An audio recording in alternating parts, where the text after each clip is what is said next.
자, 트리라 함은 뭐 약간 포멀하게 이야기를 하면 여러 개의 노드들의 집합이에요. 노드들의 집합이고, 노드와 노드는 링크를 갖고 있어요. 서로 연결되어 있어요. 서로 관계가 있는 노드들끼리는 링크를 갖고 있어요.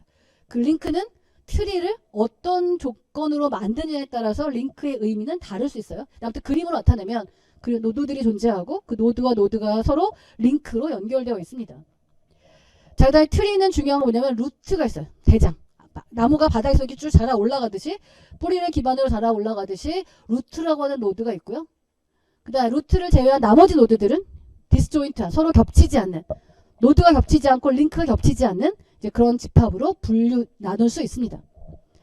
자, 이 그림에서, 그렇죠? 이 그림에서 얘가 루트예요. 제일 머리에 있는 거. 제일 머리에 있는 얘가 루트고요. 그 다음에 서브 트리라고 하는 건 요 아래에 있는 트리들을 의미하고요.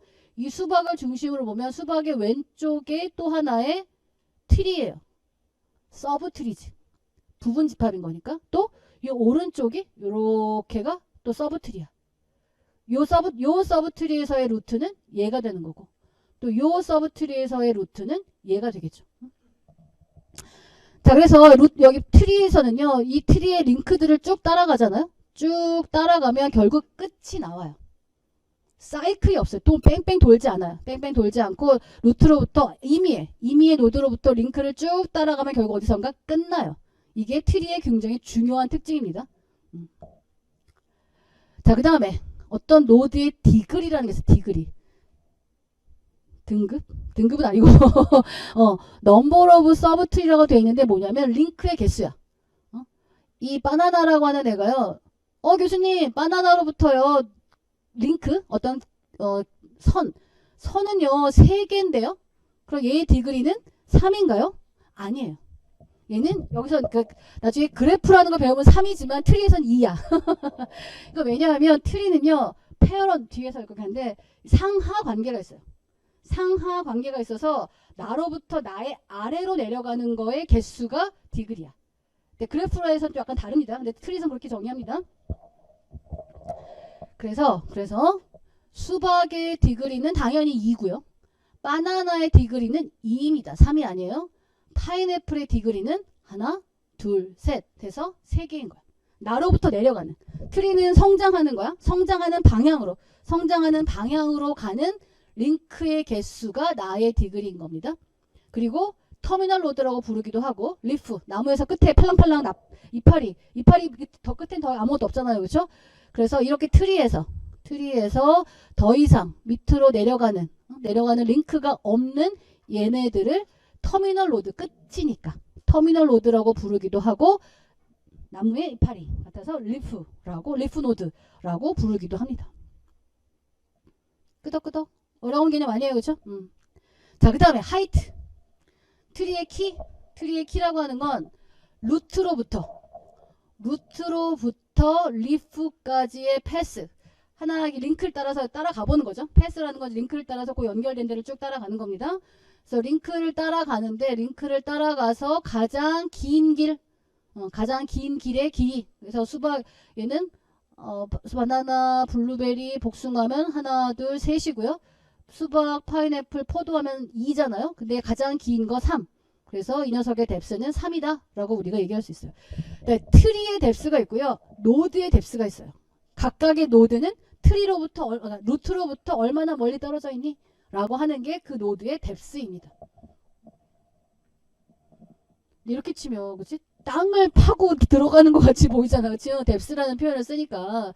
사실 어떻게 생각하면 이게 트리가 커간다라고 생각을 하면 하이트라는 표현을 쓰기 좋을 것 같은데, 하여튼 여기선 뎁스라는, 왜냐면 그림상으로 봤을 때 이렇게 아래로 내려가기 때문에 뎁스라는 표현을 씁니다.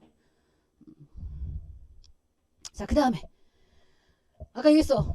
트리의 노드는 서로 관계를 갖는 것들끼리 연결되어 있다고 했어요. 그렇죠? 그래서 그 관계에는 페어런트, 차일드, 시블링, 그랜드 페어런트, 그랜드 칠드런, 앤시스터, 디센던트 이런 식의 관계가 있습니다. 근데 그래서 오케이. 자, 페어런트 뭘까요? 부모예요. 그렇죠? 자, 부모니까 바나나의 페어런트 누굴까요? 수박이겠죠. 그렇죠? 블루베리의 페어런트는 바나나일 거고. 그럼 바나나의 차일드는 망고와 블루베리겠죠. 그쵸? 오케이. 자, 시블링. 시블링은 뭐예요? 형제예요, 형제. 영어로 형제입니다. 자, 그러면 망고의 시블링은 블루베리. 오렌지의 시블링은 포도와 키위겠죠. 그쵸? 망고의 시블링에 오렌지, 포도, 키위 안 들어갑니다. 시블링이라고 하는 건 페어런트 같은 노드를 시블링이라고 하는 거예요. 여긴 없지만 레드 블랙 트리라고 하는 거 배우면 거기에는 엉클도 나와. 엉클. 엉클은 뭘까? 그랜드 페어런트가 같은. 그렇지? 그러니까 딸기의 엉클은 딸기의 엉클이 누구예요? 블루베리겠죠. 그렇죠? 나의 이건 페어런트고 얘는 그랜드 페어런트겠지. 그렇지? 페어런트의 페어런트가 그랜드 페어런트일 거고 그랜드 페어런트가 같은 노드가 엉클이에요. 뭐 이런 그다음에 심지어 네퓨는 뭐니? 네퓨. 조카지. 커즌이 사건. 네퓨는 조카. 조카라는 개념도 나옵니다. 근데 여기서는 그렇게까지 많이 쓰이진 않고요. 자, 그 다음에 앤시스터. 조상이죠, 조상. 자, 딸기 앤시스터 누굴까요? 근데 우리는요, 여러분의 조상에는 삼촌도 포함되고 뭐 오촌도 포함되고 우리나라는 그렇게 되지만 여기서의 트리는 루트까지 가는 패스야. 루트까지 가는 패스여서 딸기 입장에서는 망고와 바나나와 수박이 나의 앤시스터예요. 엉클은 앤시스터가 아니야. 복숭아의 앤시스터는 요렇게 루트까지 가는 패스상에 존재하는 노드가 앤시스터입니다.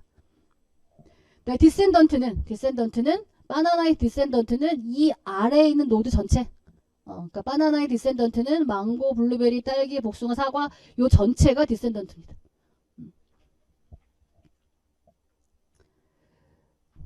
그래서 뒤에서 우리가 할 때는 페어런트와 칠드런이 중요하고요. 나중에 자료구조 시간에 내년에 배우겠죠? 내년에 배울 자료구조 시간에 이제 앤시스터, 디센던트 이런 개념들을 다 활용하는 그런 것들을 배울 겁니다.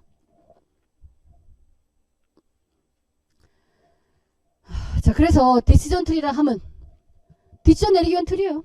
그래서 어떤 초기 상황에서부터 조건들을 가지고 분기, 예, 아니요, 요, 아니요, 뭐 이런 식으로 분기를 해가지고 맨 끝에 가면 밥 먹으러 가자, 집에 가자, 놀러 가자 이런 식으로 뭔가 의사결정이 되는. 그래서 리프 노드에 도달하게 되면 뭔가 의사결정을 내리게 되는 이제 이런 경우가 이렇게 만들어지는 경우가 디시전 트리라고 하는 거고요. 그래서 디시전 트리는요, 의사결정을 하기 위한 클래시피케이션 혹은 분류를 하기 위한 용도로도 쓰이고 어떤 연속적인 값, 내가 월급을 얼마나 받게 될까, 내가 성적을 얼마나 받게 될까, 이런 식으로 어떤 연속적인 숫자를 얻어내기 위한 그런 트리도 있지만 여긴 안 할게요. 개념이 쉬운 클래시피케이션 트리에 대해서만 이야기하겠습니다. 자, 그래서 클래시피케이션 트리는 루트부터 시작해가지고 조건, 어떤 컨디션 하에서 예, 아니요, 뭐 이런 값을 쭉 분기를 하다 맨 끝에 가면 자, 그래도 넌 밥 먹어야 돼. 너는 집에 가야 돼. 이제 이런 의사결정을 한다는 거예요. 자, 첫 번째, 할 일 있나? 많죠, 여러분들. 할 일이 많아요. 있을 수 있고 없는데 컨디션은 할 일이 있나? 그러면 거기서 나올 수 있는 답은 있다와 없다겠죠, 그렇죠? 많다 적다는 아니고. 집에 있어야지, 그렇지? 집에 있어야 될 거고 할 일이 있으면 할 일이 없어. 날씨가 어떻지? 맑은가? 흐린가? 비가 오나? 맑아. 바닷가에 가야지. 흐려? 그럼 그냥 동네 달리기나 해야지. 비가 와? 친구들이 바쁜가? 바빠. 혼자 집에 있어야지. 한가해? 그럼 친구들한테 전화해가지고 영화 보러 가야지. 뭐 이런 식의 의사결정을 하는. 어떤 주말에 내가 뭐 해야 되지? 라고 하는 의사결정하는 거를 이렇게 트리로 만들 수 있고요. 그 다음에 동물을 분류하는데, 그렇죠? 동물을 분류하는데 날개가 있나요? 예? 아니요. 날 수 있나요? 예, 아니요. 날 수 있으면 예. 그러니까 우리가 어떤 클래스, 당연히 이거 답은, 그렇죠?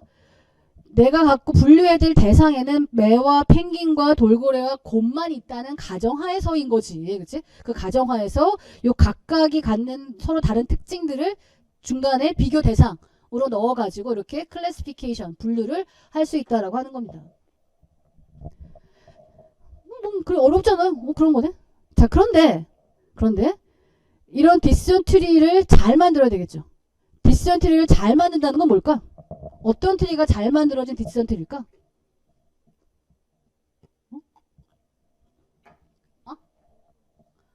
노드가 많을수록? 노드가 많다 하면? 분류를 정확하게 할 수 있다. 그러니까 다양한 조건을 분류해가지고 정확하게 분류하는 거, 그렇죠. 그럴 수 있죠. 또 어떤 디시전 트리가 좋은 트리일까? 효율적이라 하면 가성비겠지, 그치? 가성비. 그럼 비용이 뭔데? 여기서의 비용은, 그치? 여러 번 하지 않고 의사결정을 할 수 있으면 좋은 거잖아요. 그죠? 그러니까 결국 한꺼번에 딱 분류해낼 수 있으면, 여기 예를 들어서 2021학번 학생이 한 명 있어. 나머지 다 2023학번이야. 그러면 어떤 학생을 분류하는 데 있어서 학번으로 하면 그 한 명은 확실하게 구분이 가능한 거예요. 그렇죠? 자, 그래서 클래시피케이션 트리를 만들 때는요. 그런 점을 고려해야 돼요. 뎁스를 여러 번 가지 않고 분류가 확실하게 될 수 있는 거. 그런 식의 이제 컨디션을 찾아야 돼요. 그래서 여기서 엔트로피라는 거를 계산하는데 제가 지난 학기에 그 계산하는 식을 설명을 했는데 다들 도리도리여가지고 그거 싹 빼고 그건 싹 빼고 그냥 예제만 간단하게 설명하도록 하겠습니다. 자, 근데 클래시피케이션 프로블럼 역시 이제 슈퍼바이저 러닝이에요. 그래서 다 이렇게 미리 학습이 되어 있습니다. 학습이 되어 있는 상황에서 어떤 새로운 데이터가 들어왔을 때 의사결정을 내리게 도와주는 거죠.